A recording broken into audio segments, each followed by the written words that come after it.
How do I pull this fucking...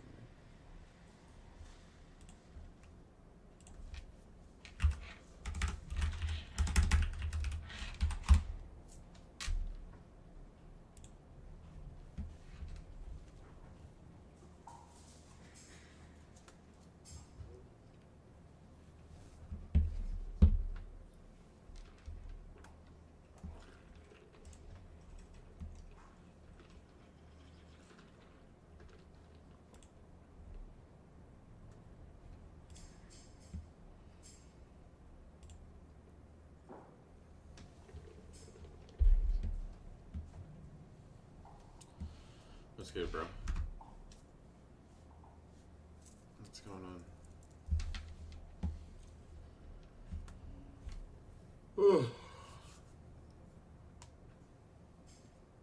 What's going on? How you doing?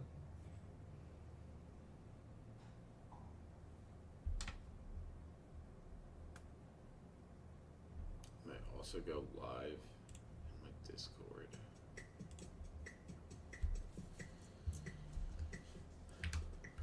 Just to see if we got any questions from people who don't have YouTube. There's gotta be some people who don't have YouTube accounts. They're not gonna be able to type.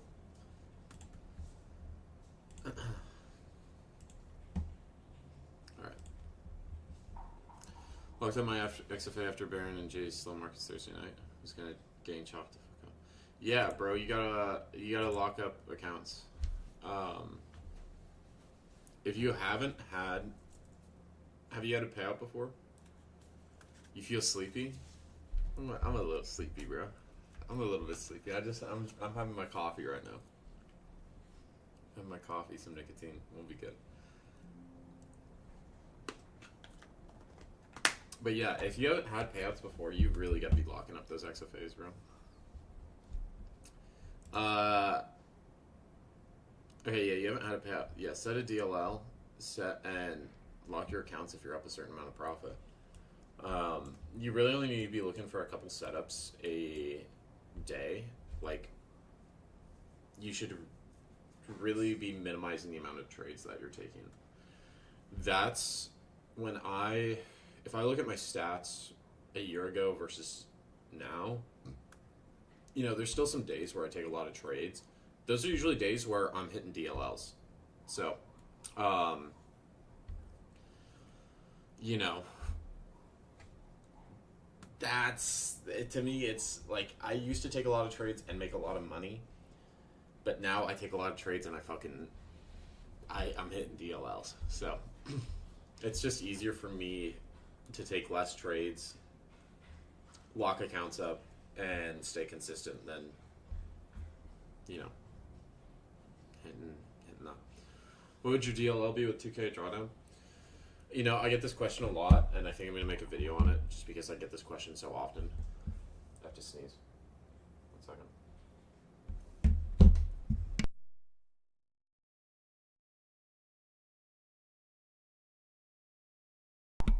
I get that question so often that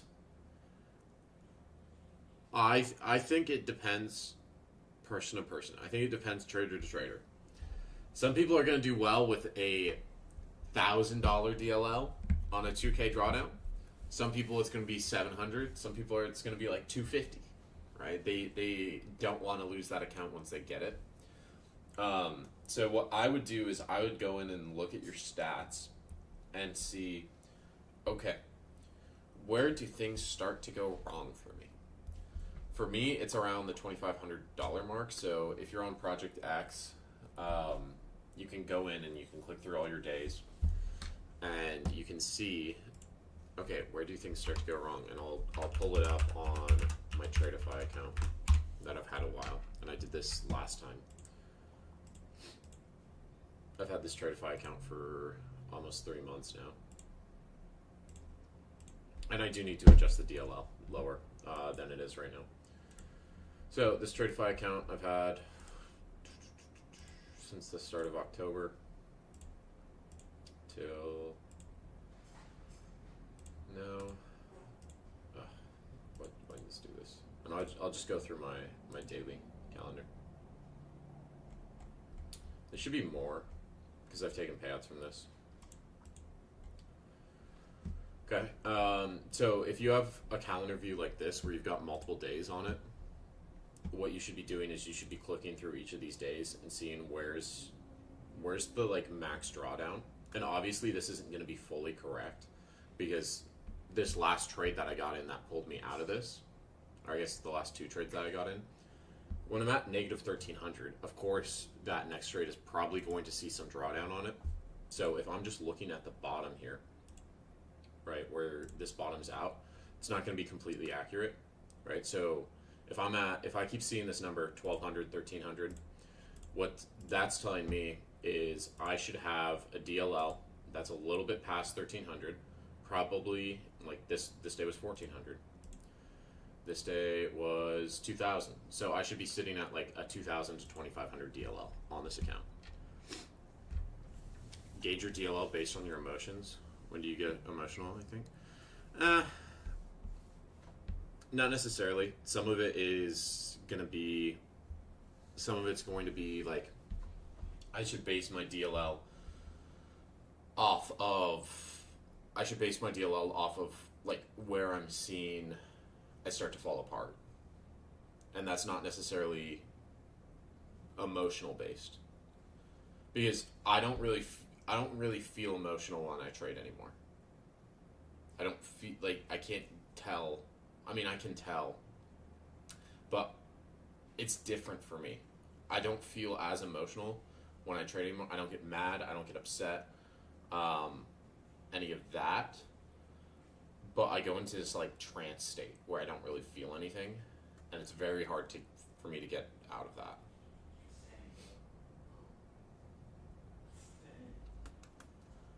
I just need to learn to hold trades longer. Okay, if you're learning how to hold trades longer, what I would suggest is, what's your standard contract size? If your standard contract size is 5 micros, then you should scale out 4 of those contracts at a very short TP. Like if you're trading like VWAPs, then you're probably using standard deviation bands. So like, let's say you longed at the lower standard deviation band. You're going to take 4 of your 5 contracts off at VWAP, and you're going to hold that last one for that opposite band. Let me post this on IG. Just to get more people in here.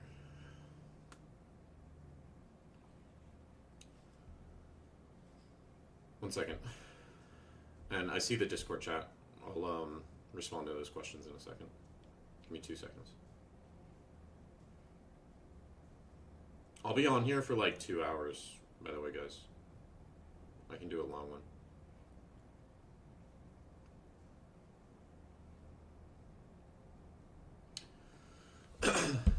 Okay. Let me read through the Discord chat really quick. ZZ, how do you get into a flow state on gold? Go back test it, bro. Go back test it. You'll figure it out. Do you ever force trades at times for winning days? Yeah, I do. I have done that. Typically, it doesn't go well. Whenever I'm trying to force, a combine pass, or I'm trying to force a winning day, usually I end up in the red pretty heavily. So I would suggest not doing that. But I want more money in this crazy market. If I don't get pre-market, my entry gets retested or stops get hit. You need to be more patient, bro. There's going to be good setups. There's going to be setups in pre-market. Like, usually gold sets up nicely in pre-market, but that doesn't mean there's not setups in the PM. Like, if I look at GC on Friday, okay, what happens here? Well, pre-market, we bounce off this VWAP, right? So you could have entered here, take this up to either that first standard deviation band or that second standard deviation band. I know when we hit this second standard deviation band, what's the most likely outcome? It returns to VWAP, bro. Price returns to VWAP. I'll show you that stat. So if I'm here and I'm long in this pre-market, what else are we at? We're right at POC. Does this look like a meaningful push above POC? Fuck no. No, it doesn't.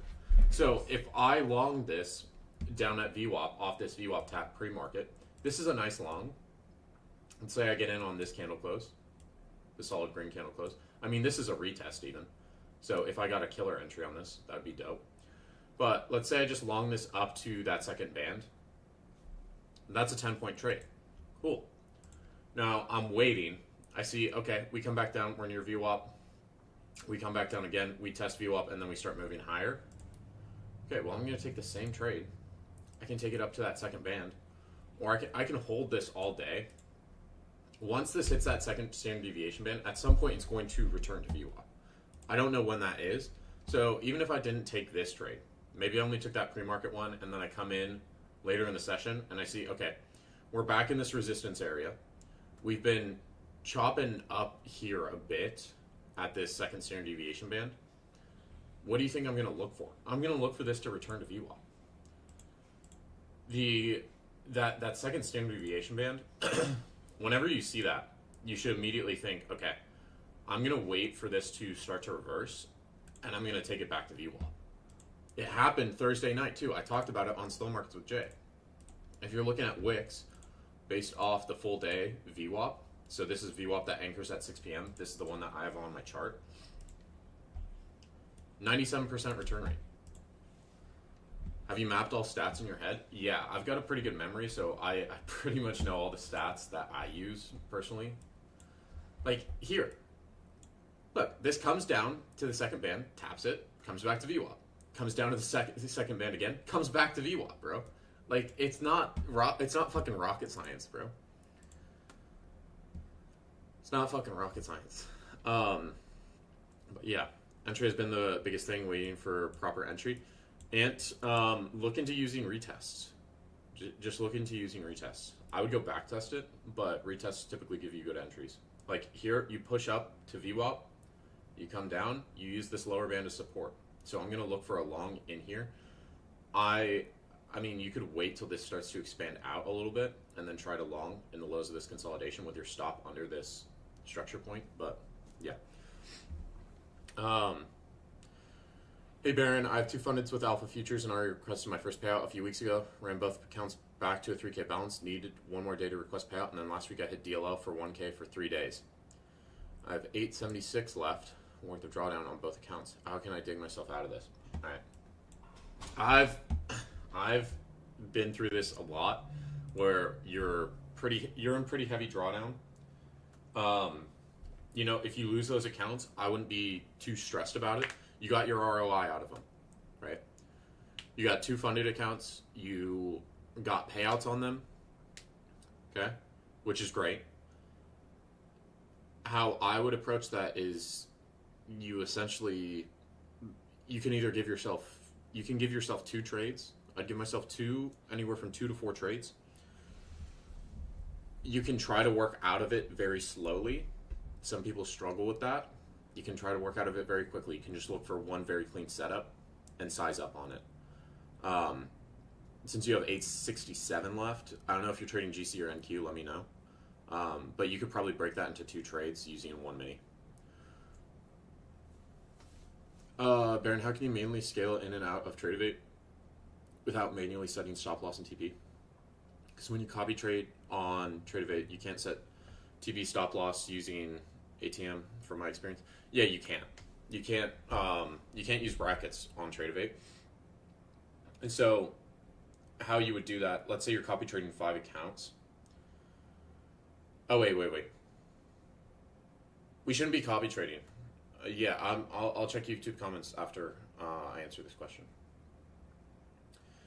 So you shouldn't be copy trading 5 accounts right now anyway, Mike, or multiple accounts. We should just be focused on 1 in the first place.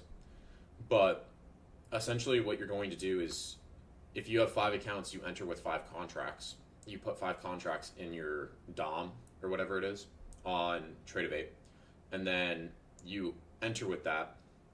Let's say you did 10 contracts because you're trading micros. So you essentially have 2 micros on. You scale out 5 of them. So you just, if you're in buys, you sell 5. If you're in short, you buy 5. And then you just adjust the limits and the stop losses.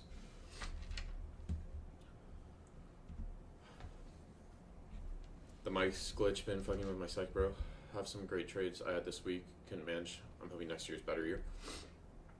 I mean, we can hope that next year's better, but are we changing anything? Are we changing anything? I meant all stats, IB rejection, extensions, retraces, market session.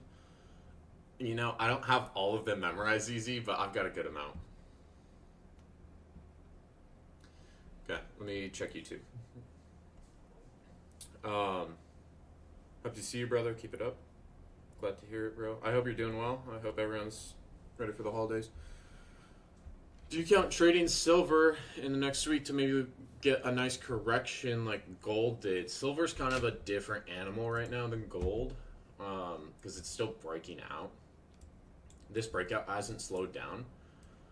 It's tried to, but it keeps moving higher. So I mean, gold, right? We are moving higher. It looks like gold wants to break out here. We'll see, but yeah, I wouldn't be trying to fade this for a correction. Gold's already had its correction. Silver hasn't had a correction yet. I mean, gold had this pull down where we came down. How far off highs? We're down 10%, 11% off highs. That's a pretty nice correction. You get this really clean retest, and then you start to have this nice bull leg. You get some consolidation. Now you're having a nice bull leg print again. Slowed down a little bit. We are in this resistance area, but once we get above these highs, the next, like this should move to 4,500. Why is my VWAP a different price on TradingView compared to profitable? It's how data is pulled in. So TradingView's tick data, I don't know what profitable data is specifically, but I would assume it's based off data. Yeah, it's good advice. Scale out early, leave a runner. Yeah, if you're trying to hold trades longer, scale most of your contracts out and just hold one runner. You should be trading micros. If you're trying to learn that skill, scaling in and out is one of the hardest skills to learn in, like, trading wise, in my opinion. Besides, like, in trading, I think the hardest things to do is master your psychology and your mental, and then scaling in and out is probably right after that. Like, in terms of technical, or I don't know how you would say that skill, but yeah, scaling in and out is probably one of the hardest things to do. Holding trades longer, but yeah, just leave it running. Hey, Brandon, it's X for a long time no talk. I was wondering, I've been on this strategy for a couple weeks, 2 to 3, almost 4, and these past few weeks have probably been the worst I've ever had. Do you think it's because of December, or I'm doing something wrong? I need to know your strategy. I need to know the strategy. Price action can shift. So, like, the IB strategy, some months it's really good, some months it's fucking terrible. Some months you'll see every single day in a row there's a perfect IB setup, and extensions get hit, and there's a clean retrace, and all of that. And then other months you're going to see there's 10 double breaks in 20 trading days. So, yeah, sometimes the market shifts. Sometimes you get worse. You get worse price action. But I need to be more on the strategy. What's up, man? How long did it take you to get out of the break-even stage? I've been break-even on my evals for literally 2 months, ranging from 49.50 to 5100. It's the most frustrating shit ever. One horrible gamer. What size are you using? I need to know size, DLL, what your targets are, what your RR is, what your win rate is. If you're on Project X, you can go and share stats. You can click this up here. You can click this share, and you can copy the link and then send it. But yeah.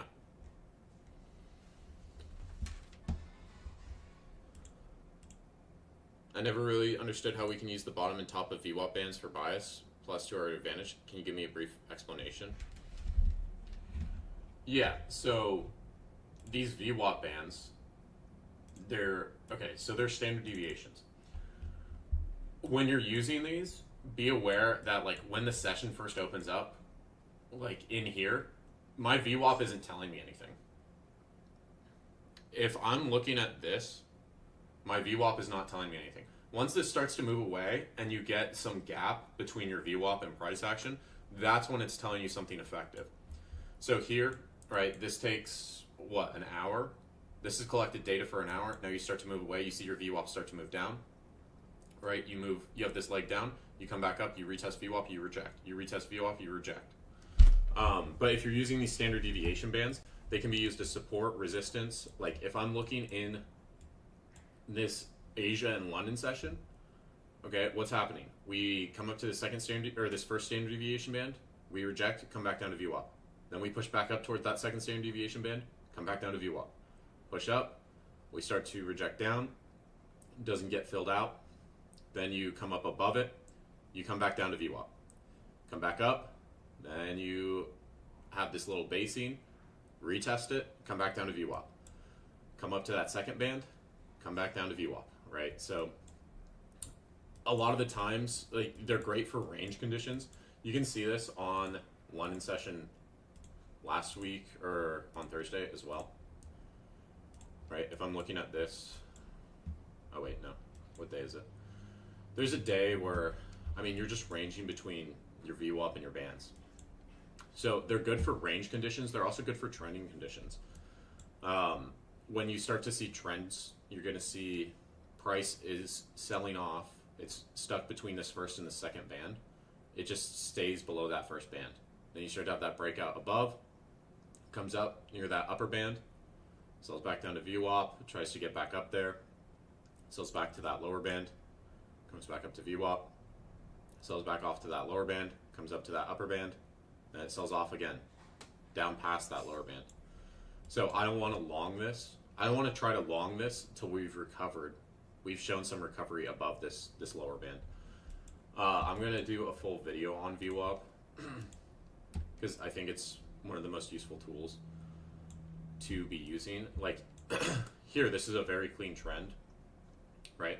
This trend starts out, you're trending above VWAP, you're trending above that first band, right? Then you sell back off down, you use that lower band as support, then that trend starts again. Now you're above both bands, okay? You're hitting that second standard deviation band. I want to be looking for a move back down towards VWAP because we've hit that second standard deviation band based off this stat. There's a 97% return rate on that second standard deviation band. So I want to be looking for a move back down towards VWAP once we've hit this. So after this rejects, it comes up into this resistance area. You get that clean rejection, you get a clean retest here. So I'd be looking to enter in here, or I'd be entering off this wick, just depends. This retest is probably easier to enter on. Enter off that retest, and then short this down to VWAP. That's all I'd be looking for. Thoughts on using gamma exposure? Gamma exposure levels are useful. You have to be able to relate futures price action to the index price action. You can look up, you can go online and you can find calculators that will calculate your futures contract price based off your index contract price. But yeah, gamma exposure is good. How do you see gold moving for the next week? Gold, Nasdaq, ES. I think all of them just start moving up and to the right for the last couple weeks. When you're looking for confirmation, is there a number or order you look for in terms of priority to validate a trade? Not necessarily. Not necessarily. Confirmation, I have a lot of screen time. I know I have at least 10,000 hours. I probably have coming up on 15,000 hours of screen time. So to me, I've just learned to recognize how candles move. I know it's not the best answer. I don't even need this order flow software to find my confirmation. But I think order flow software can help if you're looking at, even if I'm just using these footprint charts, which aren't even market by order. And let me switch over to gold. I can see, okay, so this was Friday's price action. Okay, you're up at that second standard deviation band. What's happening up here? Okay, you have some exhaustion up here. Then you come up again, you get absorption, you get absorption, you get absorption, you get absorption. Then you have sellers start to come in, right? This -111. And this is where your sellers start to step in, right? You've had sellers trying to come in here, and we haven't really moved yet. Then you have this big seller, -111, and then you get this rejection, right? Then you get a full strong rejection candle. Then when you come back up again, okay, initially there's strong buyers at this level, right? This is that retest I was talking about. This pops up, it tries to hold this first standard deviation band. Buyers come up, right? Then what happens? Okay, there's no more buyers up here. So I can be looking for a short up here after I see, okay, there was a lot of buyers interested up here. Now there's no buyers. There's no buyers at this level. I can short this. It gives me a retest here. It gives me another retest in here as well. Again, no buyers. That's what I want to be paying attention to. So I would just be shorting this down to VWAP. And if I do that, right, even if I get short here, what's my risk? Okay, well, I'm going to put my risk above where those failed buyers are. 2.8 points for almost 15 points. It's a 5-to-1. If you want to be like really, you really don't want to get stopped out, I would put it up here or past these highs. That's still almost a 2-to-1. Do I backtest daily? No, I don't backtest anymore. Really. I mean, I still look at the charts on a daily basis, so I'm looking at the most recent price action constantly, but I don't backtest. You just saw the back door. Gotcha, Mike. Yeah, so if you sell, let's say you've got your copy trading, Mike. If you're long 10, let's say you're long 10, you sell 5 of those off, and you're copy trading on 5 accounts, you're essentially long with 2 micros. You sell 5, so now you're only long with 1 micro. You can either get rid of the resting limit order and the resting stop loss, or you can scroll in the DOM and you can just change the numbers. Yeah, it sucks because I was green for 1 to 1.5 months straight. Okay, so you were green for a month and a half straight and just had a huge red streak. I was trading NQ where my first red day was, and then I got screwed trying to trade gold on Asia session on the last two losing days. Do you trade gold normally? Or are you mostly trading NASDAQ? Right?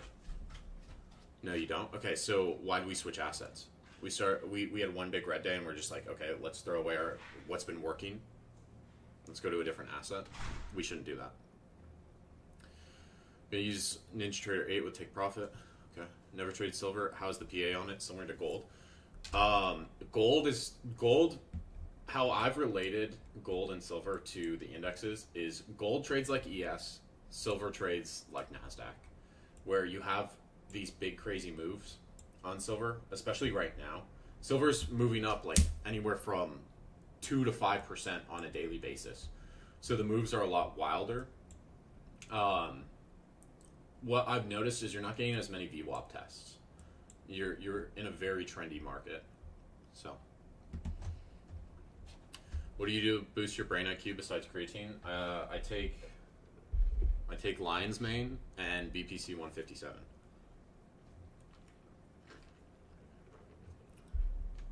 With your IB retracement strat review has really helped me for it. Thank you. Especially yesterday was great. Is that on NQ or ES?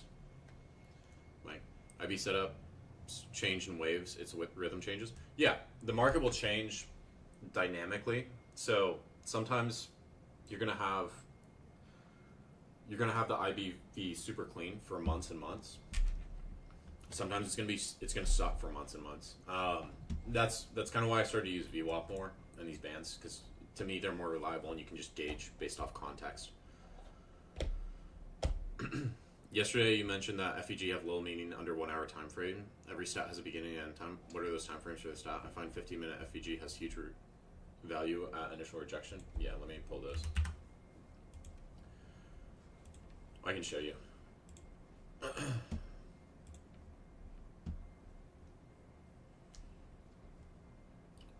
If you go to FVGs, this is for the New York session. So I'm going to change this to 100%. And we're going to go by candle close, because that's what ICT likes to use. They added a filter. All FVGs first presented FVG. Okay. So if you're looking at 30% from the... So this is... They formed during the New York session, right? This is their hold rate. you're not really getting 30-minute FVGs forming on the New York session, so this is kind of useless to me. If you hop over to a 15-minute time frame, it's going to be like 50%. 57% with bullish, 50% with bearish. So it's a 50-50 stat. This to me doesn't really give me any edge. If you drop down to 5 minutes, this stack drops to like 30-something%. Yeah, 38% and 31%. So that's why personally I don't think they're great.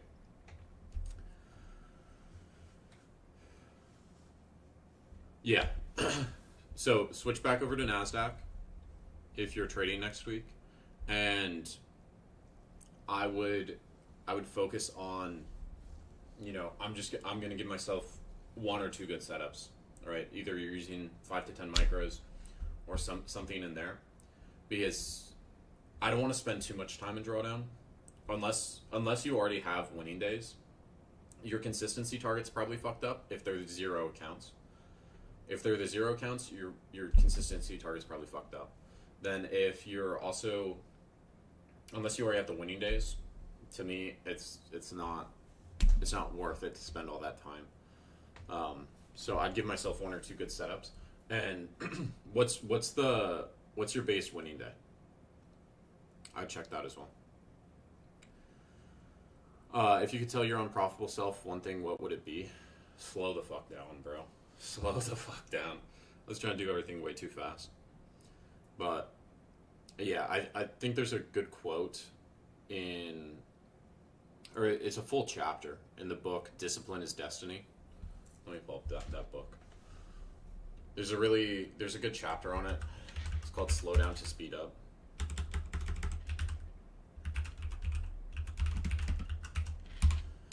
This is a good book. It's by Ryan Holiday. It's not related to trading at all, but this is a really good book, especially if you're struggling with consistency.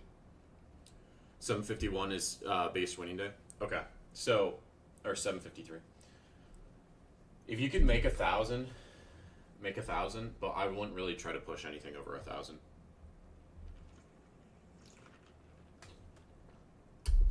Don't try to push anything over 1,000.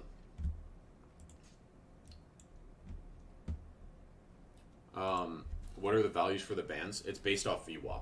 So essentially how this is working is you're taking your VWAP data and you're deriving, like you're pulling out standard deviations for like your +1 standard deviation, +2 standard deviation. That's how it's working. Profitable? Yeah. So profitable, this is the profitable site. I can send a link in here. It's in open beta right now, so there are still some issues with the platform here and there, but it's got charting, so you can just have it as candlesticks. You can include a footprint in here as well. It's not going to be as in-depth data as like something like Bookmap, because it's market by price, not market by order data yet. There's a lot of good indicators in here, so you can use VWAP, negative POC, absorption, stacked imbalances, CVD divergence, big trades. So this will point out trades of like one large single order. You have EMA, SMA, ATR, MACD, so all pretty standard indicators. Support and resistance zones. So this, you can plot it. You can have volume profiles plot based off this. You have initial balance, market sessions, and true day. And then another neat thing about this, if I pull the New York IB, it's going to give me percent stats on these extensions and what the setup quality is and what the likelihood is based off the momentum of us reaching those further extension points. You can also do that for something like VWAP. So you can pull this directly in here and it will give you the VWAP stats. It has tracking like TradeZella, where you can go into your journal, right? You can see all your stats. It's going to give you AI insights on this as well. I think the AI insights are better than TradeZella because TradeZella does it on a per day basis, and usually it's the same 3 things that I'm seeing. This is basing it off your entire stats. There's a risk advisor in here. So if you're looking at passing combines, you can punch in, okay, well, I have a 2-to-1 RR. I want to risk 250 a trade. It's going to tell me how many wins to pass, how many till I lose, what my contract sizing should be in here. So if I have a 20-point stop on NASDAQ, it's suggesting I trade 6 MNQ. There's a learn section in here as well. So this is just like basics. And then you have the reports as well. So this is going to show you stuff very similar to Edgeful. This is pulling an ID report right now. But there's more reports in here. There's different reports in here than Edgeful. A lot of them are the same, but the ones that are different are like these volume analysis reports, which I think are super interesting to see. Like you can go and check low volume nodes. You know, what the breach rate is of low volume nodes, what, you know, bounce rates, stuff like that. There's also a CVD one in here that's actually pretty good. Where is it? Delta analysis. This one's interesting to me, where Delta's confirming your price 65% of the time, so it's not always, you know, directional based off Delta. How do you find it easiest to build your buffer in 50K accounts? You know, let me pull up my Lucid accounts. I'll show you how I've done that personally. There's been a couple days where I've hit DLLs on them.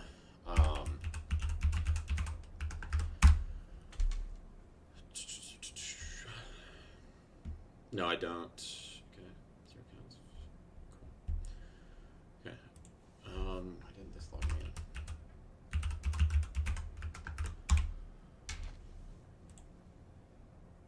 in? Okay. Let me pull these up. How do you read VWAP steps for NQ?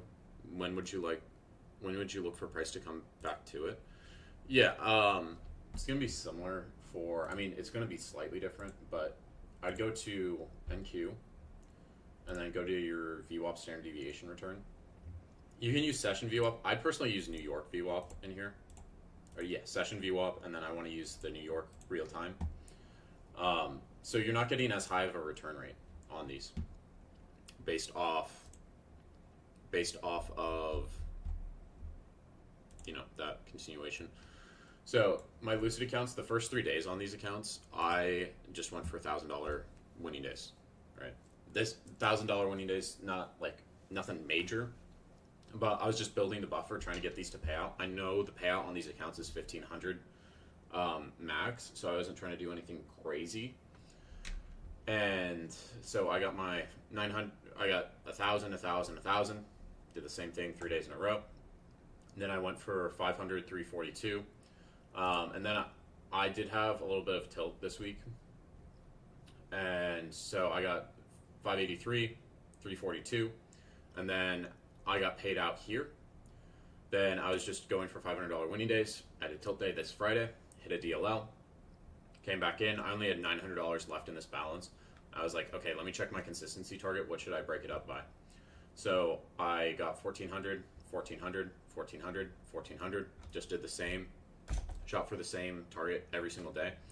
Then I got 1,700 that next day, 1,300. I lost $4,800. But this was the day Project X had the glitch, so this day actually got wiped.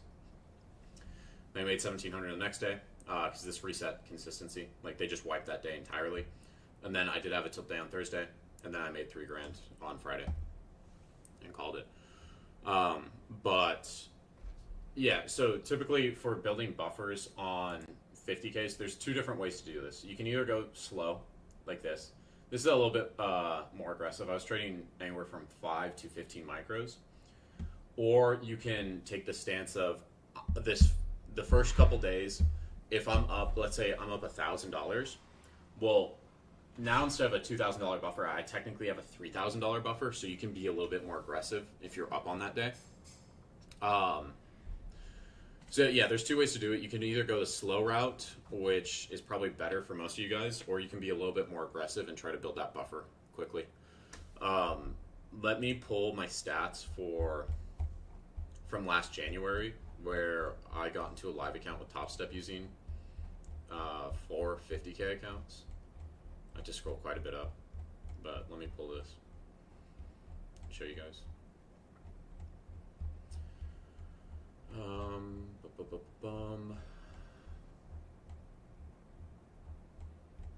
I can also show you 100K accounts on my alpha. Let me see. When did I post this? Okay, so this was on 50K accounts. So that first day, this was when I was trading a lot more. You can see the number of trades is significant. I wouldn't really recommend that. But that first day I just made 2,300. Second day I made 8,400. Then day after that I made 1,000, 250, then $4,000. Took a payout here. Then from there I was just like, I already had a buffer built. I had a very significant buffer, so I got more aggressive. I was trading anywhere from 2 to 5 minis on these accounts. Typically it was 2 to 3 minis.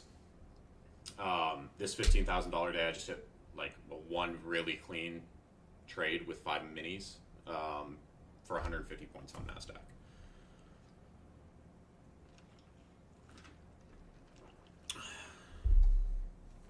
How do you treat news? Are there certain days you avoid because of specific news events?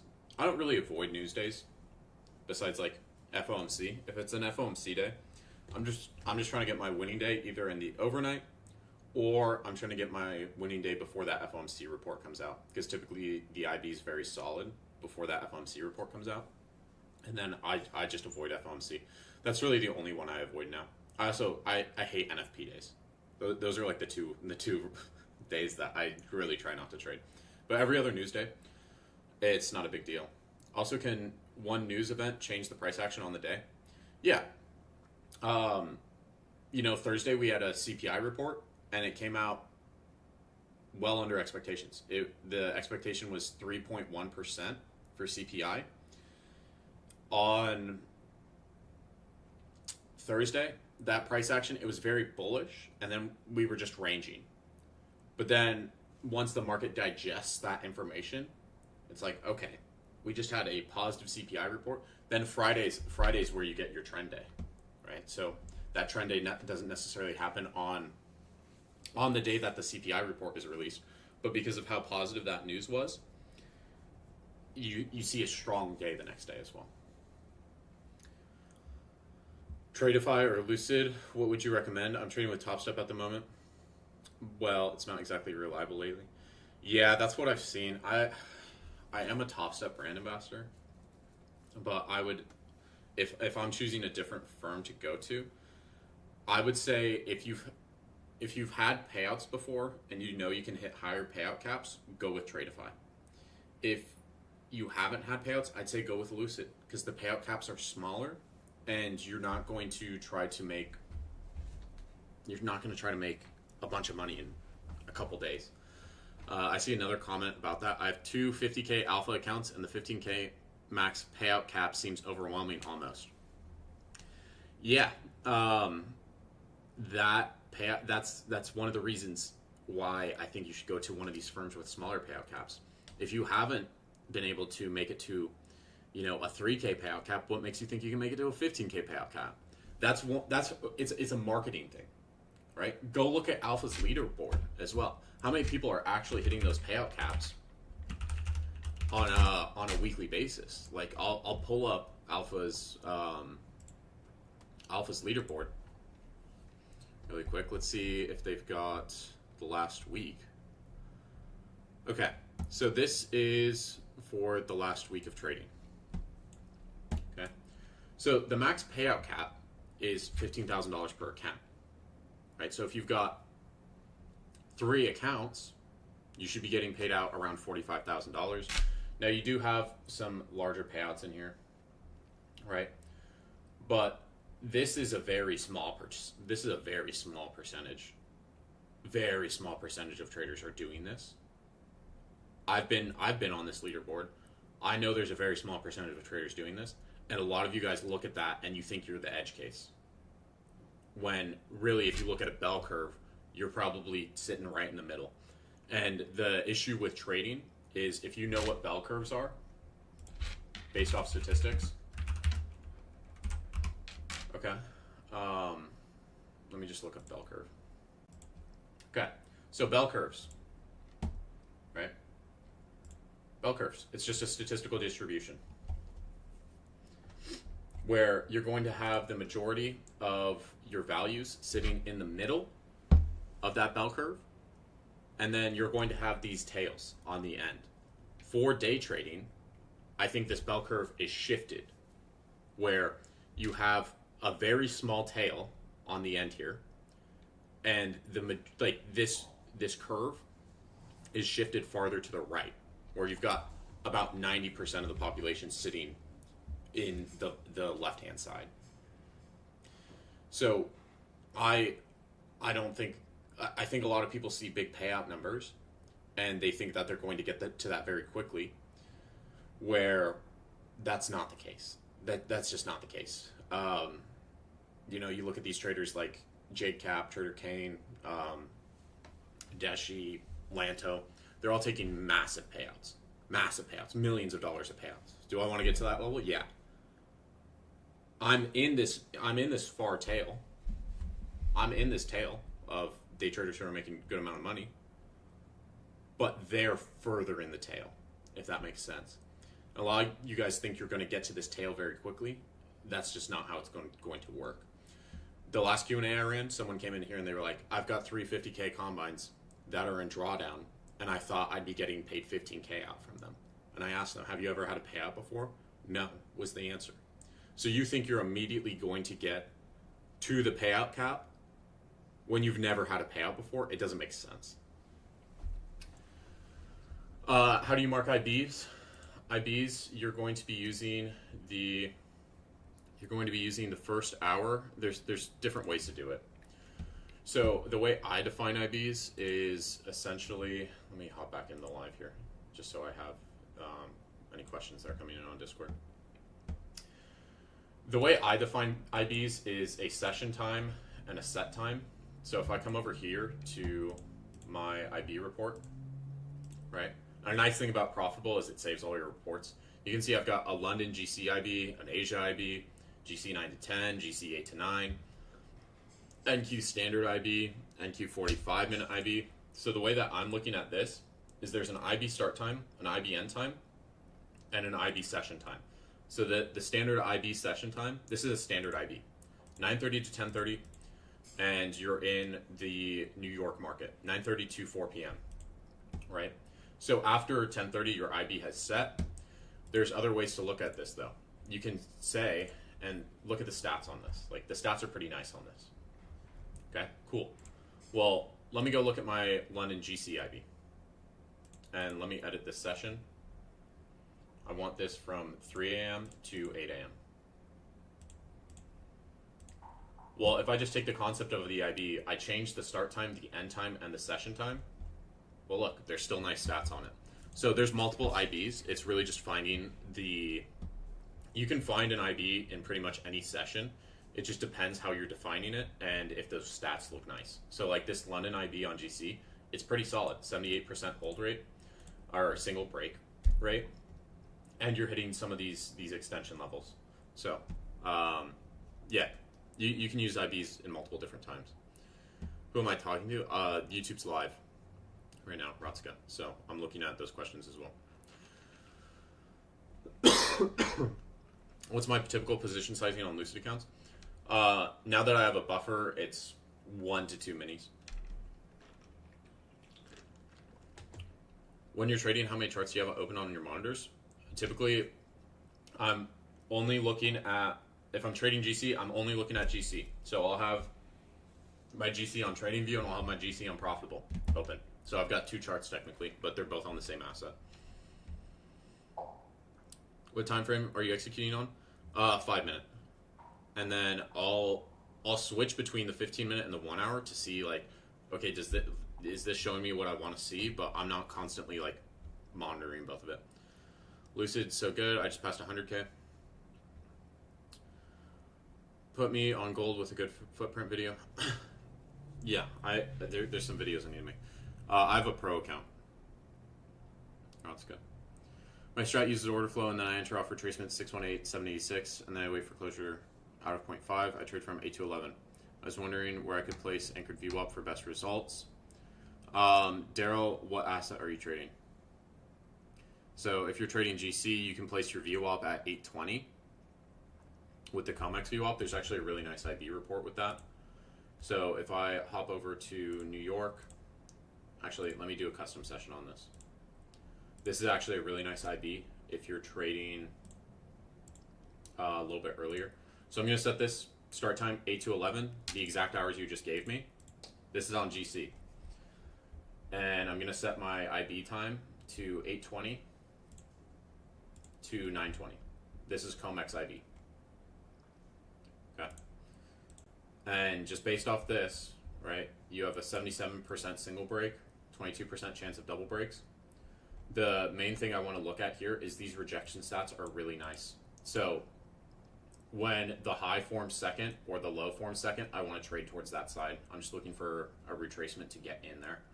So if, it's opens up at 8:20, you make your high at 8:50, then you get a retracement, and it's like 9 to 9:10. I'm looking to enter and target the upside, or I'm looking to target the downside depending on which side sets first. I was trading ICC, indication correction continuation for the past 5 months, and have been profitable 4 out of 5. This last month was really bad for me and the strategy in general. Should I find a new strat? I'm not too familiar with ICC, so I don't really know how that strategy works. I don't know if it works in all market conditions. When you're getting out of the slump you had, did you take time off, slow down, and you came back, size down? Yeah, so I was doing too much. I wrote out a 10-step plan. I went through it on some webinars, like how I was going to get out of drawdown. I ran a bunch of webinars in like September. I was like, I'm going to get out of this. And I went through my plan, which the first step of that plan was chill out because I was doing too much. So I just swapped over to a single account that had a consistency rule. So it kind of forced me to lock the account or shoot for a specific profit target each day and then just be done trading. Because I know the consistency rules there, I'm not going to start to overtrade because of it. Didn't necessarily size down, I just used one account. Hey Baron, how do you usually trail once you're in a position, and how do you usually and what are your usual targets for taking profits? These two things are difficult for me. I have great entries but can't monopolize. Okay, I like to trail off 5-minute structure. If the trend is strong, if the trend is very strong, like something like I can go through that silver trade I took and how I trailed that. So I entered off this wick, right? I was in this trade for 12 hours. I entered off this wick. I saw price was basing out. I had brought my trail up to the bottom of this 5-minute candle, this strong 5-minute impulse candle. And let me go into the replay feature just so you guys can see where VWAP is. So my trail was at this 5-minute impulse candle. It was below VWAP. So I'm kind of protected by this impulse, not necessarily, but there's also VWAP. So we'd have to crush through VWAP and go a little bit lower if this wanted to stop me out. And I've noticed silver doesn't like to trade between the bands. It likes to, like, from what I've noticed, it will sit above VWAP or it will sit below VWAP. So I had my trail here. I added in this area. And then as I was going to bed, I just trailed it up to here. So it's typically based off structure and like bases, rallies, impulse moves. It depends on the price action. Each trail is going to be different. Friday's NQ was wild. Couldn't catch that move fast enough. Just rocketed. Yeah, that just shot up. Can you explain all your various strategies? I saw your dashboard stats and they look crazy. That would take me a while to go through. I essentially have a bunch of different confluences that I use. My bread and butter strategy right now is I'm looking for one side of New York to sweep on GC during Asia session, and then I'm utilizing volume profiles and VWAPs to determine which side's going to sweep. So like on Friday night, right, I can show this. On Friday, or I guess Thursday night, ignore this is Monkey Brain. That's where I tilted. This is like an actual good trade. So I'm leaning towards this New York Lotus sweep. I was in this with 3 minis. I could have even just used 2. I got in a little early here, but I was risking 1,000 on this to make 3. This, I was looking for this New York Lotus sweep. I could have just done 2 contracts and hit the same TP, but I'm utilizing the context of price action. So what happened here, right? We just wicked out. We just rejected hard off this 4,400 area. In the previous New York session, there was no pickup in here anymore, and we're sitting below COMEX VWAP. So I'm looking for shorts back down to this New York low. That New York low sweeps, that was my target. Now I got out of that a little early, just because I hit my profit target for the day.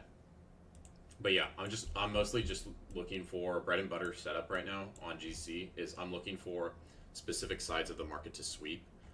I can show you my, like, if I go in my market review and updates.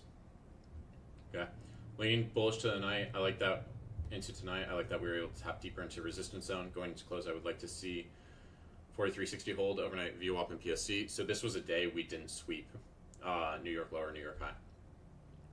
GC defended 4300 last night and had a rally back towards the resistance zone of 4370. I'm leaning bullish tonight. I know the New York lows are much closer than the highs, but I like the multiple wicks we've gotten out of the 4330 area. So that was on the 16th. That was here. So if I'm just looking at this and I'm using that New York high or low sweep, well, most of you guys are probably going to be looking for this low to sweep because it's closer. But to me, based off how we held this support zone, I want to lean towards the upside. And based off specific market conditions. I have to fix my camera really quick. One sec. Is my Discord free? There is a free section. So I do free lives on Fridays. I think I'm going to be doing a few more free live sessions. I'll probably just stream them on YouTube, honestly. There is a premium section, though.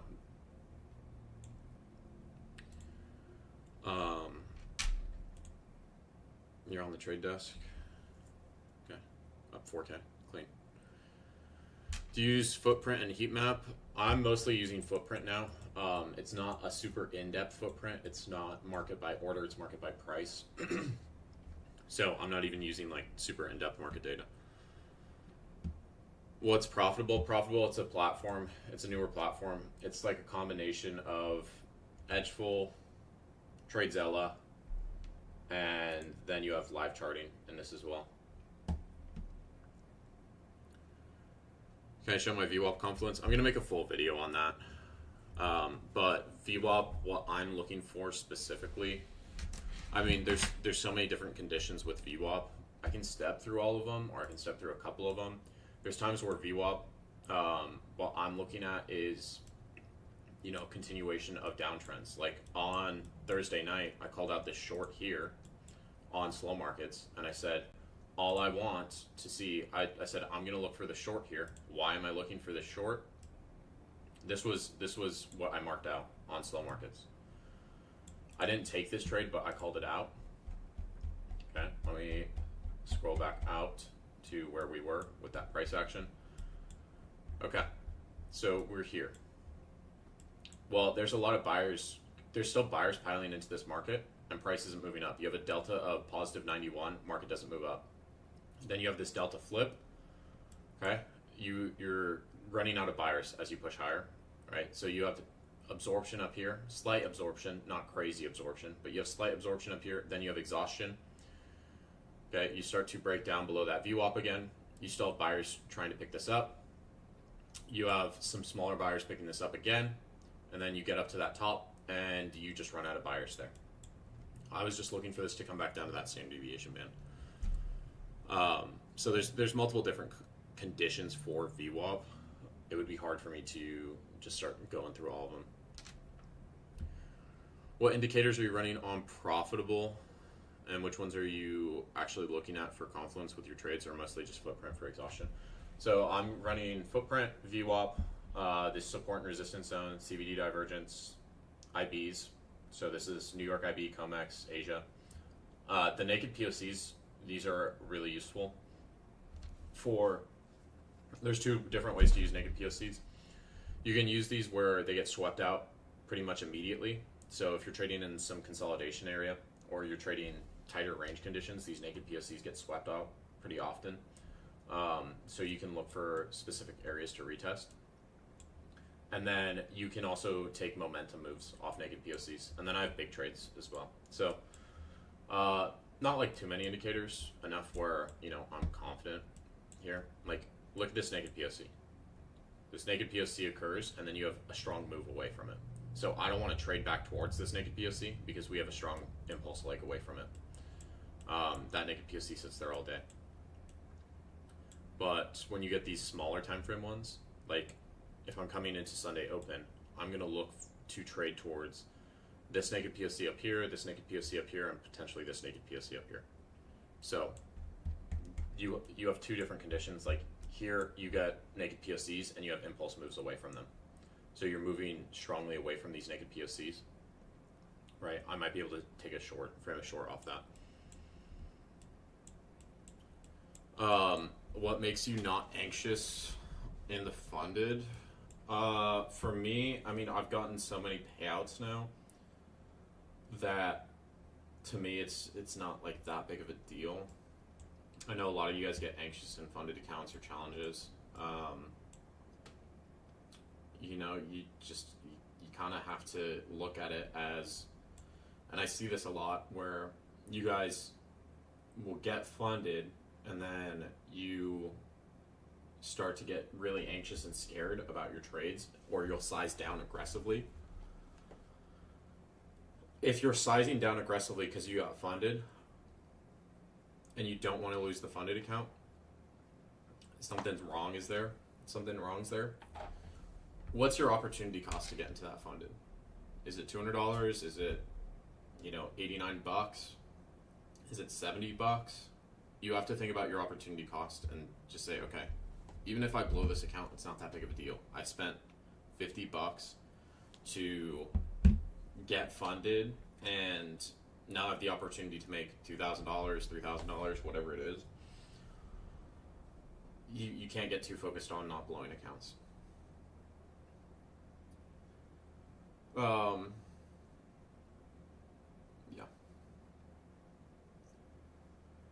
Is NQ being open 24 hours going to affect how we use daily VWAP, or will it still be at 6 p.m. Eastern? That's a good question. It might affect it. I would need to see the stats on it. I'd need to see the stats on it.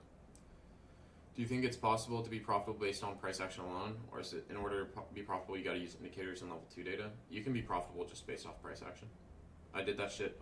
I literally, I was trading off my phone in an office setting at a 9 to 5. And I became profitable. I was taking payouts. So you don't need all these crazy indicators and stuff. You just need to find what you're consistent with. How many accounts am I running right now? I have 1 Tradeify, 1 Top Step, 5 Lucid, 3 Alpha. Yeah, so I don't know how many accounts that is. 10. I've got 10. Should probably get some more.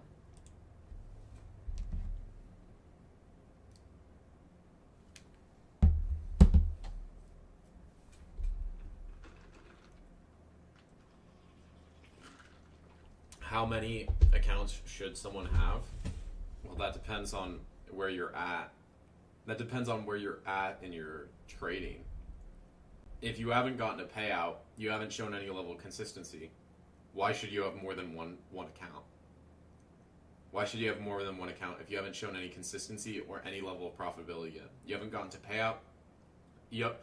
A lot of people see these prop accounts and it's like, oh, they're so cheap and I can make a bunch of money on it. Let me go get a 5 stack and copy trade all of them. You're fucking stupid. That to me, it's stupid. I've done it. I was previously doing it. I can tell you from experience, it's fucking stupid. If you have no consistency, no level of profitability, you should not be running more than one account. You should be taking it slow. If you get a payout on that first account, okay, go add a second account. Once you get a payout on both of those, and you don't trade them copy traded, you trade them separately. Because if you're not consistently profitable, consistently taking payouts, and you decide, okay, I got one account, I'm going to get it to pay out, then I'm going to get a second account and start copy trading on it. Well, if you blow both of them, now you're setting yourself back further. So until you've had 4 payouts in a 2-month span, I would say you should avoid copy trading. You should avoid copy trading because you're giving yourself less attempts to get to payout. Can you make a lot of money very quickly? Yeah, you can, but you can also burn through accounts very quickly. So I would suggest if you haven't had a payout, you haven't been consistently profitable, that you look to get just one account and slowly build upon that and then start to get max allocation at one firm. Another thing I see a lot of you guys do is you hop from firm to firm. You're like, oh, I'm going to go trade at Lucid. Oh, I'm going to go trade at My Fund of Futures. Oh, I'm going to go trade at Top Step. Oh, I'm going to go trade at Alpha. Why? For what reason are you trading multiple firms when you haven't been able to get a payout at one firm? Pick one firm, stick with it, and then start to build off that and start to try to get max allocation. If you're just bouncing firm to firm to firm, right, all the rules are going to be different. You have to remember different rules for different firms. You're trying to manage too much. You're trying to do too much. You're trying to do too much. All right. How beginner friendly is my premium? I've got 4 hours of content, strategy content video in the premium. And then for the most part, I don't like to signal trades. I really hate signaling trades because I feel like it doesn't build a level of self-sufficiency.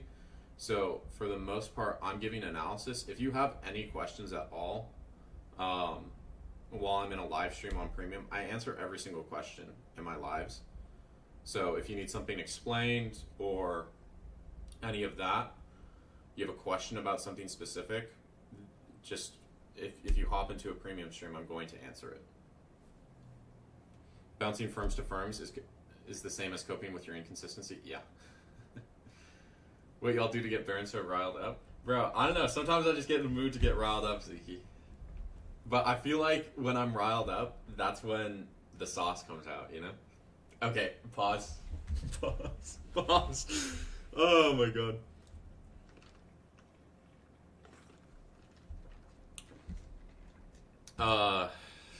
Have I been trading NQ? I haven't. Now give me an ICT rant. Oh, bro, I don't want to get into that. I'm good off that one, ICT. I'm good off that one, Ziki. Okay. You were talking about with Lucid. You said if you take a payout, your drawdown doesn't change or something. I'm on a pro account though. Yeah, let me check if it's the same in the pro accounts. Let me just pull that up really quick for you. So, let's see, consistency, yeah, yada yada yada. You must exceed your buffer balance. Yeah. So, with the pro accounts, you can't do it. With the flex accounts, I believe you can, where you're able to take a payout into that buffer. The pro accounts, you can't. So, there is no buffer balance that needs to be. That's why I recommend the flex accounts, guys. This is why I recommend the flex accounts. You can take a payout into the buffer. And if you take a payout into the buffer, let's say you make $1,000 on a 50K account, you want to take your $500 payout. If you take that $500 payout, you still have $1,500 of buffer. You don't fuck up your buffer. Better than Funded Next. Funded Next, it's an 80-20. They've moved to 80-20 split, and I've seen some shady shit with, previously they were offering it where you could essentially, after your fifth payout, you could have uncapped payouts. Now they're like moving accounts to live balances, and they're not giving the full live balance. But yeah. How old was I when I got into trading? I was 21. I was 21. I'm 26, about to be 27. How bad of an idea is it to day trade options with your own money if you're new? I wouldn't recommend it. What you can do is you can go get a Think or Swim paper account. If you want to trade options, you don't want to do this whole prop firm thing, go get a Think or Swim paper account. It's free. It is free. You don't have to put any money up for this. You can practice. I wouldn't if you're looking at paper trading though, reset the balance. So initially this is going to give you $100,000 of virtual buying power. If you're like, hey, I want to get into trading options, start yourself out with a reasonable reasonable balance, $5,000, $10,000, somewhere in there, something that you're actually going to put in the account. Don't give yourself $100,000 of leverage, and then expect the same results when you move real money into a brokerage account. I would use Thinkorswim with paper. Oh, what's that? So it doesn't go to zero like Top Step? No, it doesn't. It stays at that. You can pull out payouts into the buffer. Am I religious? Slightly. I'm slightly religious. I used to be. I don't know. I don't know, bro. I've had an interesting life with spirituality and religion.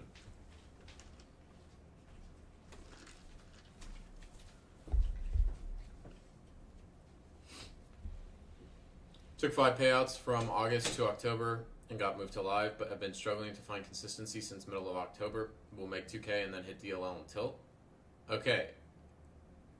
What you need to be doing then is, if you're up 2K, if you're trading on Project X, use the trailing drawdown feature.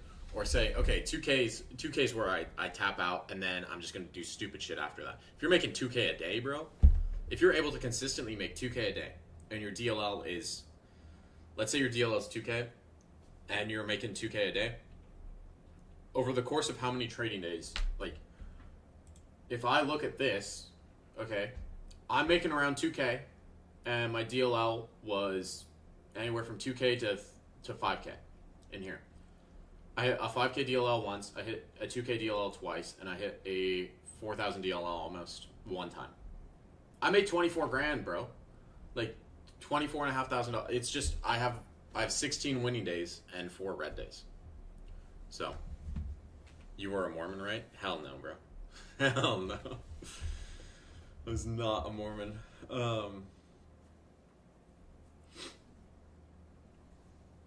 Do you recommend trading the footprint chart directly offered on TradingView? I've never used the TradingView footprint chart. I'm assuming it's stated by Tick, but yeah. Yeah, no, this DLL was way too big. But I mean, I've had this account for almost 3 months now. Last month, didn't really do too hot, and then this month, doing a bit better. This DLL is still too high, but yeah. I mean, I've had the account for 3 months. I've kept it alive. I've never used this TradingView footprints. Do I even have it? Is it volume candles or is it volume footprint?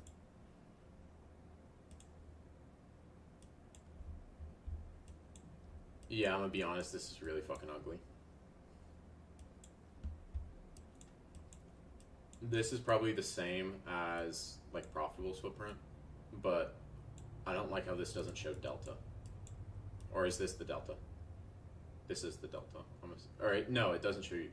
It just shows you your ask bid. It doesn't give you a delta number on here. But, yeah, I mean, you could use this. Oh, okay, if you zoom in, it does show delta. So, yeah, I mean, you could use this. What is delta? It's the difference between buyers and sellers. Check out the prop, the futures desk. What do you think? Let me pull it up. These numbers are wrong? I would assume so. I would assume these numbers aren't entirely accurate because TradingView uses tick data. So I'm just going to stick to the candlesticks, honestly. I've recently become profitable and started making money day trading, but I have this weird feeling it's luck and scared I can't replicate this. Is this mutual for you as well? No. I never felt that I was lucky. I always felt like, you know, there were a couple times where I felt like I was lucky. Back in September, I ran a single account up to 200, or no, I ran it up 100 grand in a 2-week span. And I thought that was luck, but then I went and did it again. And then I did it again. And then I did it again. So to me, it became less about luck and more about proper market conditions, risk management, and just finding the right trades. Let me pull up this futures desk. Futures desk prop firm.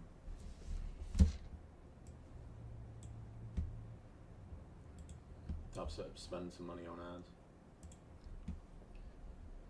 Oh, I've looked at this before. I think I've heard good things about this. I just personally haven't used them.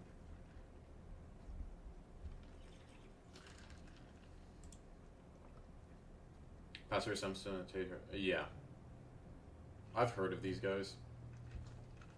I like how you can customize the plan. End of day. Yeah, so if I do 2,000 max drawdown, your contract limit of 5 minis, daily loss, let's just get rid of it. It's 169, so it's a little bit pricier, but I mean, you can customize it. Just now joining. If I miss anything, I need to answer. I don't think so, Urge.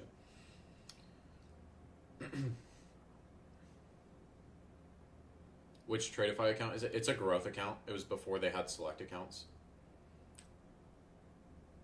What are my thoughts on the new select daily flex options? I think they're good. I personally don't like daily payouts. Some people love them. I would just choose the flex plan, honestly. Why do you prefer gold over NQ? What advantages does it have? It respects volume really well. It respects volume incredibly well.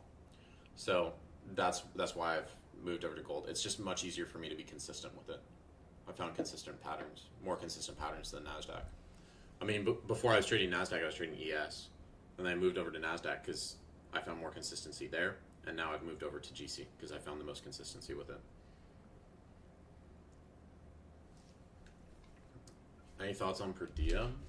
I've heard of them. I haven't looked at them.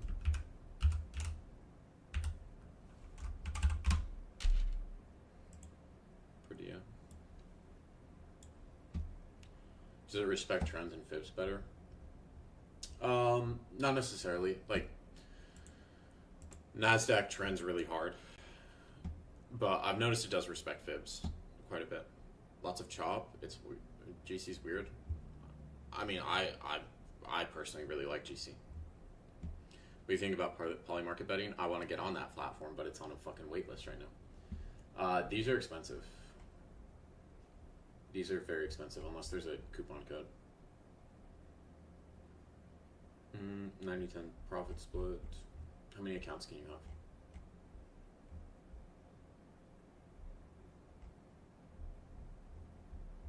This is expensive. This is expensive for a firm. I think gold respects volume because its market cap is 28 trillion. Nasdaq and S&P are dependent on different stocks going up and down. Yeah, I mean, I've said this before. Gold, it's not just because it's a $28 trillion market cap. It's because it's a singular asset. It's a singular asset. You don't have to worry. Like, if you're trading NASDAQ, 70% of the weight is in 10 stocks. 70% of the weight is in 10 stocks. If you have that heavy of a weight, like NASDAQ or NVIDIA is 12%. When NVIDIA was doing their press conference, a month ago, the IB on NQ set up bearish, but because NVIDIA had a press conference and their stock ended up being up 5% on the day, it just completely invalidated the IB. It invalidated what everything else in the market was doing because it's so heavily weighted. Hi, Baron, do you have a Discord? I do. Let me get you the link. Let me post the link in here. Let me edit this so it never expires.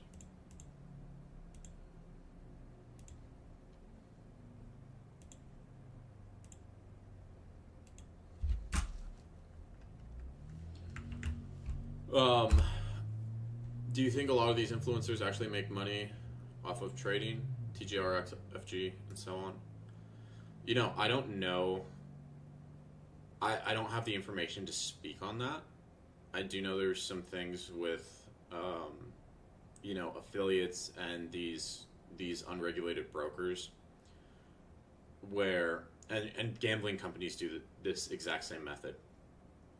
When you as the trader go and sign up for that broker with a specific promo code, people will get paid off of your losses. People will make money off your losses. So that part I find very shady. I don't know on the back end if they're making money, so I don't feel right speaking on that because I don't know if they're. The answer is I don't know. The answer is I don't know. But yeah, I know the unregulated brokers. It's shady shit. I know gambling sites do the same thing, like RainBet, all of that. You make money based off if your audience is losing or not.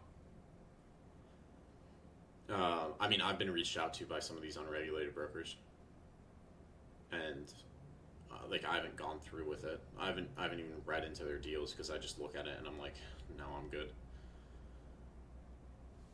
Up to 3 live accounts per trader, but they have no consistency, which is nice. Yeah, that is nice. You can see it in the face. If they went through hell, I believe them that they are profitable. Yeah, I think you can kind of tell some of it. I'm going to turn 18 on 20th of January, and I liquidated all my accounts. Should I just wait for now or get another account for the time till my birthday in my dad's name? You know, I would just wait. I would just wait till, you know, you're 18, especially if you're still working on being profitable. I would just paper trade till you turn 18. I know there's some people who they trade before they're 18 on these prop firms. You can get banned for it if you don't do it in the proper way. So just be aware of that. I was talking with someone last night. They got banned off Top Step. Because they were trading multiple accounts under different names. They're trading multiple accounts under their name, under someone else's name, under multiple different names off the same IP, and they got banned from Top Step. I've only ever traded my own account, so I'm not like worried about that side of it. But I do know that, you know, you can get banned from these platforms for breaking their terms of service, and being under a specific age requirement is one of them. Oh wait, fuck. My audio's not on.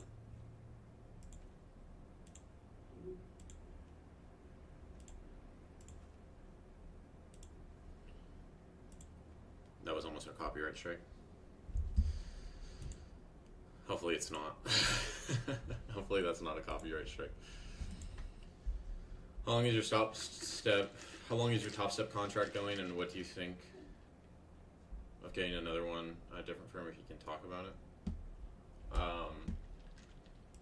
I don't know if I can necessarily talk about that.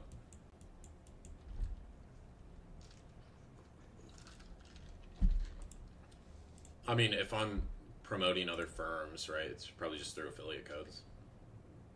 I kind of I would like to not have a contract anywhere with any specific firm.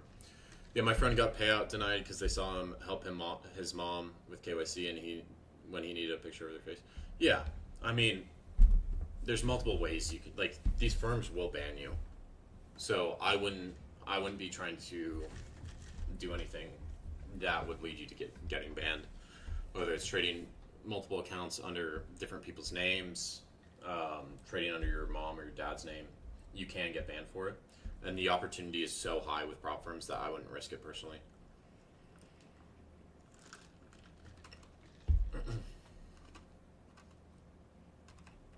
Why do I see so many people trading GC now? I mean, I moved to GC while it was having this like crazy parabolic move, and I saw some people in my comments on like my IG being like, "Gold's parabolic, of course you're moving over there." And it's like, yeah, I mean, if you can spot these opportunities where markets are having parabolic moves, you're going to make more money. But I found a lot of consistency with GC, and I've still been trading it. I've been trading it the past 4 months, and I'm consistent with it. And it's not on this parabolic run anymore. So, like, you know.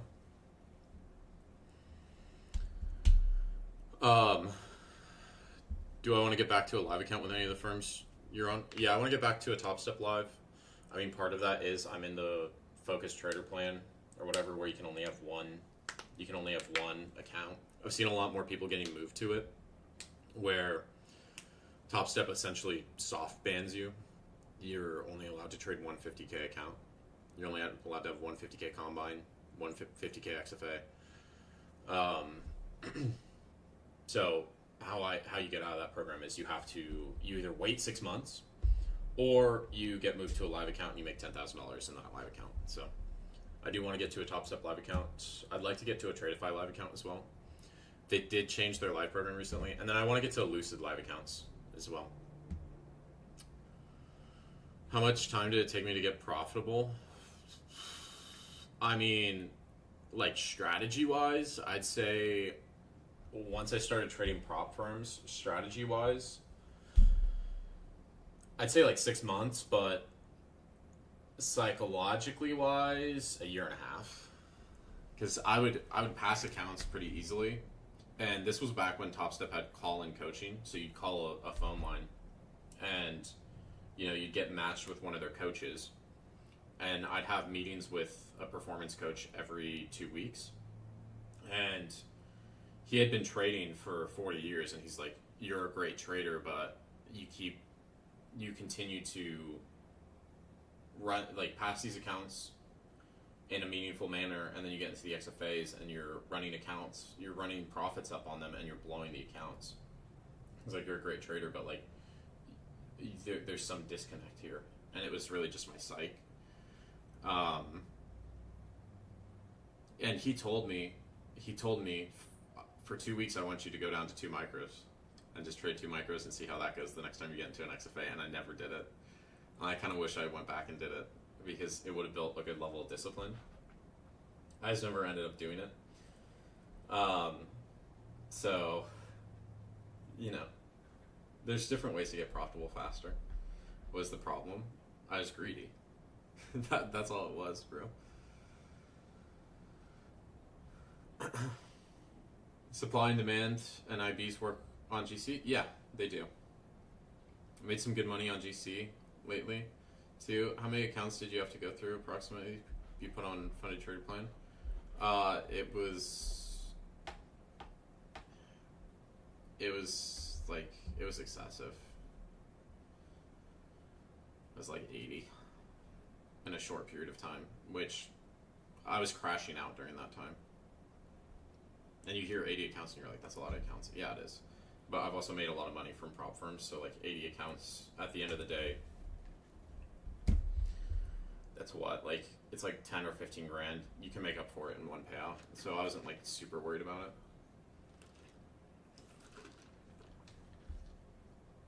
I need to size up to bake back my losses. Classic. Yeah, I'd stop that. Focus on the consistency, Roscoe.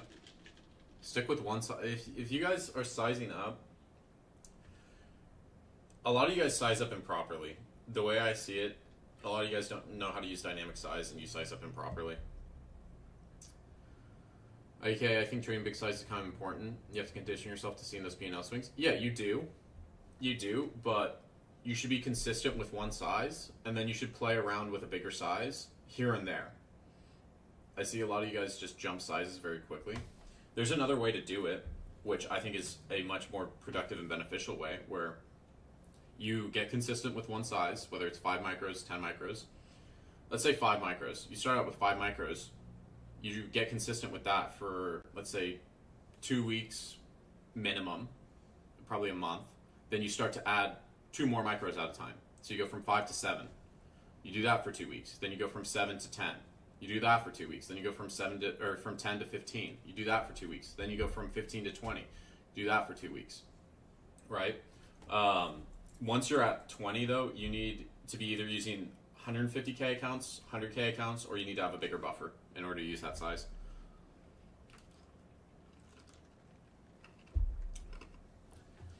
Do you sometimes see people in a... Okay, I think you phrased this question weird, ZZ.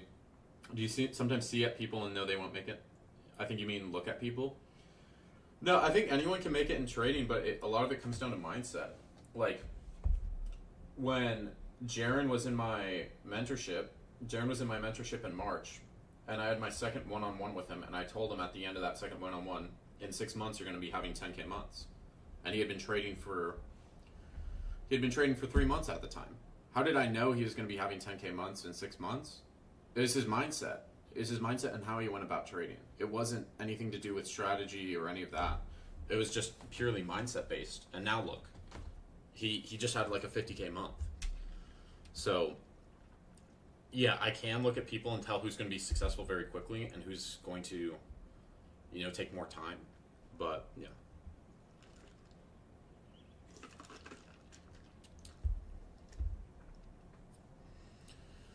Yeah, that's how I am with Top One. I'm not using Top One, bro. I look at their account plans and they all look garbage to me. Are you interested in cars at all? I am. If so, what's your current car and what cars are you looking into buying? I have an E90 M3 with a six-speed manual. I'd want to get. I mean, I rented a Porsche while I was in LA. I didn't really like it. I'm gonna be honest. I preferred my M3. I mean, I'm pretty tall. I'm 6'6", so it was kind of hard for me to get in and out of the car.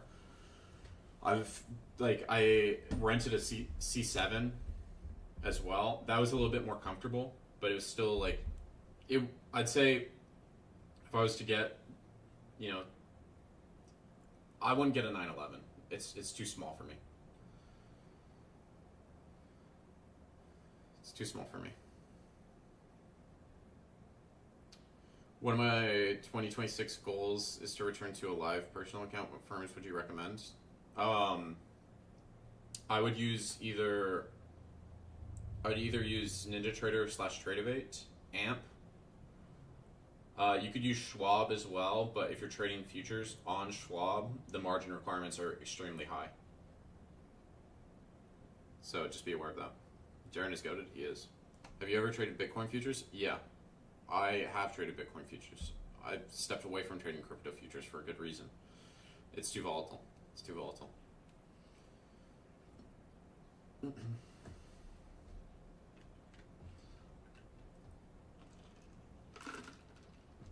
E90 is tough. Yeah, I need to get exhaust on it and get some wheels on it. It's already got coilovers on it. I'm gonna take care of a couple maintenance items first. It just threw a check engine light for the first time I've had it in 6 months. So I need to get that sorted before I do anything. What do you use to copy trade across multiple prop firms? I don't use anything to copy trade across multiple prop firms. I split my screen. If I'm trading across multiple prop firms, I'm just gonna split. Like I'll have my Lucid split on one screen and my Tradeify split on another. If I want to take the same trade across multiple firms, but I much prefer taking a trade. If I'm taking a trade across multiple firms, the max I really look at taking it on is 2. Because I've noticed when I try to take it across 3 or 4 firms, and if the trade doesn't work out, then I've set myself back a considerable amount. I personally don't use a copy trader like TradeSync or TradeCopia because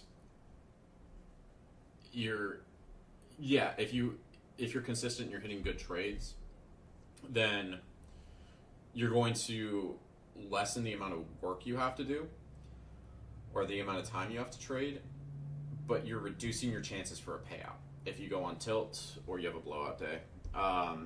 Also, a lot of these firms have different rules. So my Tradeify account has a consistency rule where my Alpha Futures accounts don't have a consistency rule, or my Top Step doesn't have a consistency rule. So I need to be aware of that.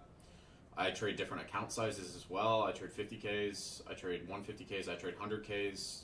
I just did the fucking 670 amount. It's easier in my head for me to spread the risk out across multiple accounts and make sure I'm getting paid out by at least 1 or 2 of those firms. How do I draw my volume profile? I'll do that in a second. What color is my E90? It's Jerez black. Yeah, I was wondering how the hell you juggle all those accounts. It seems intense. I'll trade them. I'll trade some of. I'll take the same trade on some of them. Like that trade I was showing on my Lucid accounts earlier. I took that on my Lucid. I took it on my Tradeify. But yeah.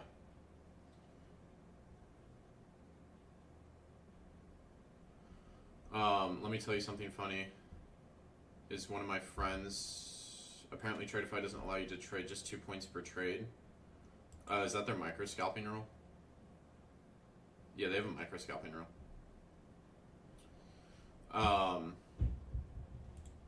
Yeah, volume profiles. If I'm drawing volume profiles, I'm just looking at specific ranges.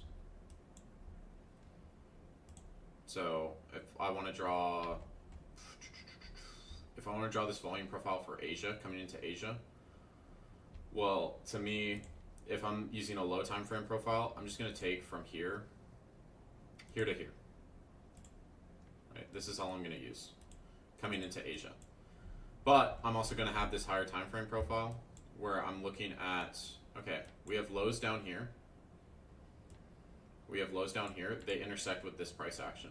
So I want to be aware of these zones as well. So I'll have one profile for a low time frame, and I'll have one profile for a middle time frame. Now I've got too many profiles on here. Let me just delete this one, because I'm not going to use that one anyway. So if I'm looking at this, okay, we just crashed through this value area high. Currently we're holding POC. Our value area low, it's a little far, but it's near that New York low. I'd like to trade back towards that value area low. If I'm on this low time frame profile, I'm going to look at, let me set this to low time frame. I'm going to look at this and I'm going to see, okay, well, our value area high is here. If we start to reject here, which you can see we do, we came up to this area and we rejected, right? We tried to push above this value area high, we failed. What happens? We come down to this POC, we try to bounce, okay? And then once we break through that POC, we try to bounce at that value area low. And then once you break through that, it just flushes.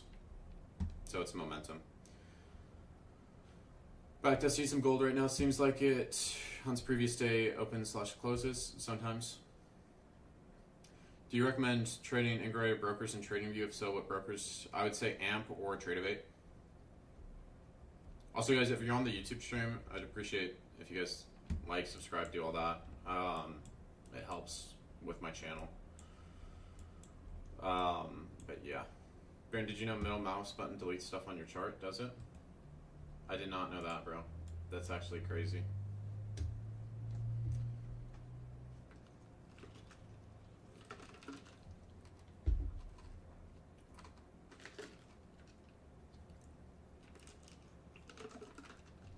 That is huge. I didn't know that. I don't think most people knew that. That's actually crazy tech, bro. But yeah, so for volume profiles, I mean, I'll draw multiple volume profiles. I usually have 3 on. Usually I have a high time frame one, which is this profile. This goes all the way back to October. Then I'll have like a middle time frame profile, which is like a larger range, and then I'll have a low time frame profile for the price action that I'm currently trading. Did you cover NQ or ES yet? What specifically with them? I mean, I've gone over a couple stats and stuff. I meant during after hours. Yeah, and yeah, if you look, typically Asia's sweeping one side of New York low or high, and you can confirm that with this stat. So if you go over to reports and you pull market session breakout on GC, and I want to check Asia breaks New York range, and my Asia start time, I'm going to set this to 6 p.m.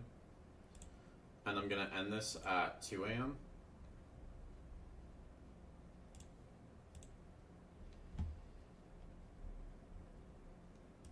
Typically it's breaking one side of it. This is a stat I use all the time. So yeah. About confirmations, do you confirm trades with order flow? Sometimes it's with order flow, sometimes it's without. So, you know, you don't always have to use order flow for it.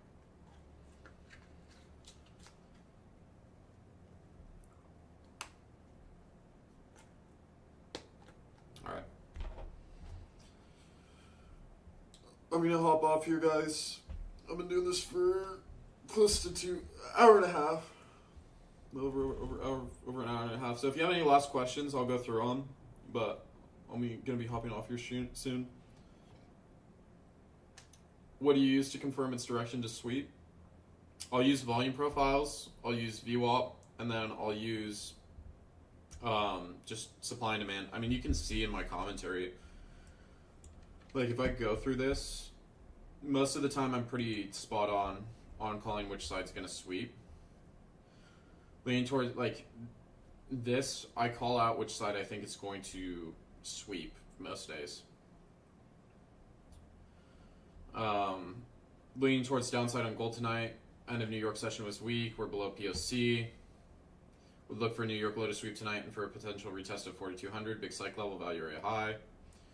Leaning bullish tonight if we can sustain above value area low at 42.30. New York 42.45. Like I'm using just general market context based off volume profiles and a couple other things. GC defending POC. Looking for a New York highs to sweep. I mean, I can go and check each of these days and see, okay, how well did I analyze the market? Okay, so let's just start on the second. Let me hop up to the 15-minute time frame. I'm just gonna get rid of some of this shit. Actually, I'm gonna leave that one on. So 2nd of December. Where's that at? Okay, overnight session, 2nd of December. Close above value area high. Looks strong for New York high to sweep tonight. We got close to this New York high, we didn't sweep it. But this was the correct direction. The 3rd, leaning towards the downside. Oh, it swept it. The 4th, leaning bullish in tonight. Oh, it sweeps out the highs. Right, we get close to that low, but we don't sweep it. We do end up sweeping the highs. GC currently defending POC, so this is on the 9th. GC currently defending POC on lower time frame range. I'm looking for New York highs to sweep, so I got this one wrong. This one towards the lows. Looking for continuation higher off this gold rally on the 11th. Okay, we continue higher, we sweep that New York high. No resistance till 43.70. What day was this? Okay, wait. Yeah. So this was here. I called out that resistance level 43.70. You can see we start to reject out of there. Here on the 15th. Leaning towards New York lows being swept tonight, so I got this one wrong. And then 16th. I'm leaning bullish into tonight. Got this one wrong as well. So I was a little bit off last week. Leaning towards the highs. And then on the 18th, I called out the lows to sweep.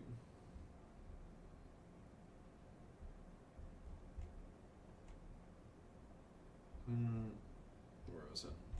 I know I called it. Okay. Looking for a move to the downside. This was on the 18th. So this was here. This was that previous night.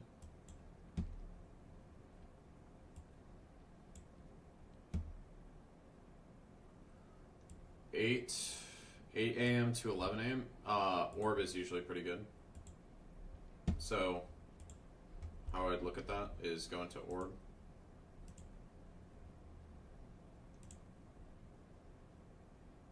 This is 8 to 11.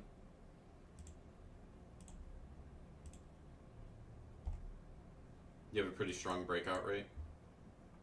If you do by close, this is going to be stronger. So I'd utilize orb and its extension levels if you're trading 8 to 11 a.m. But yeah, definitely going to be looking for those sweeps more. Will definitely help me hold my trades. Usually have a decent directional bias. Set and forget a bit more. Yeah. Look for the sweeps. Alright. I'm gonna hop off here, but I hope you guys got some sauce out of it.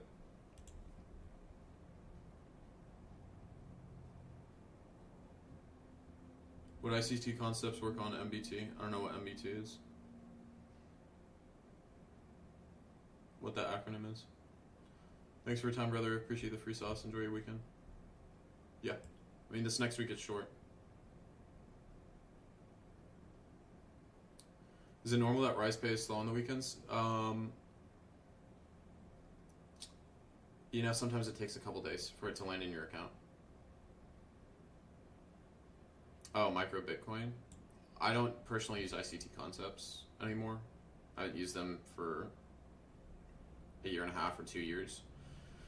I mean, they could work.